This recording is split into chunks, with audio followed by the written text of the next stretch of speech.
ঝিনাইদহে ভোরের আলো ফুটতেই শহরে প্রবেশ করতে থাকে একের পর এক ব্যাটারি চালিত ইজি বাইক ও মোটররিক্সা। যত্রতত্র রাস্তা দখল করে পার্কিং করে বাধা সৃষ্টি করে পথচারীদের। এর ফলে প্রায়শই ঘটছে নানা দুর্ঘটনা। বিস্তারিত জানাতে ঝিনাইদহের পোস্ট অফিস মোড় থেকে সরাসরি যুক্ত হচ্ছেন প্রতিনিধি ইমন হাসান। ইমন, সেখানে কি অবস্থা দেখতে পাচ্ছেন এবং এই বিষয়টি জানাবেন যে এই যে অটোরিকশা বা ইজি বাইকগুলো অবাধে চলাচল, এটি বন্ধে আসলে প্রশাসনিক কি ধরনের ব্যবস্থা আপনার চোখে পড়েছে? প্রথমে জানিয়ে রাখি যে এই মুহূর্তে যে পরিস্থিতি দেখছি সেটা হচ্ছে কেবলমাত্র সকালের শুরু। সকালের শুরুটাতে আসলে ভোর থেকে আলো ফোটার সাথে সাথে দেখি যে ইজি বাইক এবং অটো রিক্সা গুলো কিন্তু তারা এসে সড়কের পাশেই দাঁড়িয়ে থাকে এবং সড়ক দখল করে কিন্তু তারা দাঁড়িয়ে থাকে, যার জন্য মোটরসাইকেল, বাইসাইকেল বা পথচারী যারা আছে তাদেরকে অসুবিধা হয়। এবং সকাল থেকে এসে আমরা কিন্তু এখন পর্যন্ত এটাই দেখতে পাচ্ছি।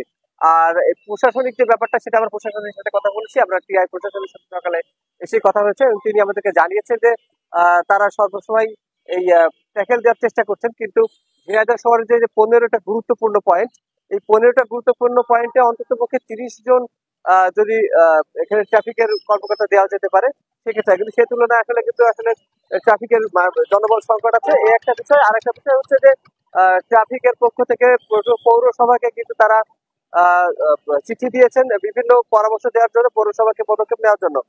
তবে আমরা পৌরসভার সাথে কথা বলে যতটুকু জানতে পেরেছি, সচিব মহোদয় আমাদেরকে যেটি জানিয়েছেন যে ঝিনাইদহ শহরে 2500 ইজি বাইকের লাইসেন্স ইস্যু করলেও তার মধ্যে মাত্র 2100 লাইসেন্স হয়েছে এখন পর্যন্ত। আর ইজি বাইকের বাকিগুলো এখনো লাইসেন্স হয়নি, তারপরে অবৈধভাবে তারা কিন্তু পরিচালনা করছেন এখানে। সেই সাথে অটোরিকশার কথা যদি বলি মাহাতির আপনাকে, অটোরিকশার কোনো লাইসেন্স কিন্তু আসলে পৌরসভা থেকে দেয়নি।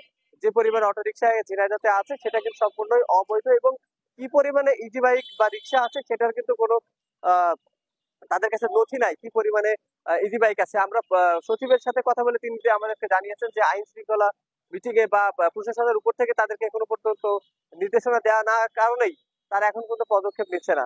কিন্তু এটার কারণে সব থেকে বড় ভোগান্তি দিতে পড়ছে, পাশেই কিন্তু একটি সরকারি গার্লস স্কুল রয়েছে, সেখানকার শিক্ষার্থীরা সব থেকে বেশি ভোগান্তিতে পড়ে যাতায়াতের ক্ষেত্রে। এবং এটা হচ্ছে পোস্ট অফিসের মোড়, গুরুত্বপূর্ণ কয়েকটি সরকারি দপ্তর রয়েছে এই মোড়টাতে। তো কাজেই ঝিনাইদহ শহরে 15টি গুরুত্বপূর্ণ যে মোড়, কোথাতেও আসলে কিন্তু সেরকম ট্রাফিকের কড়া নজরদারির এটা কিন্তু এখন পর্যন্ত আমরা দেখি নাই। তো এই ছিল আমার কাছে ঝিনাইদহের সর্বশেষ।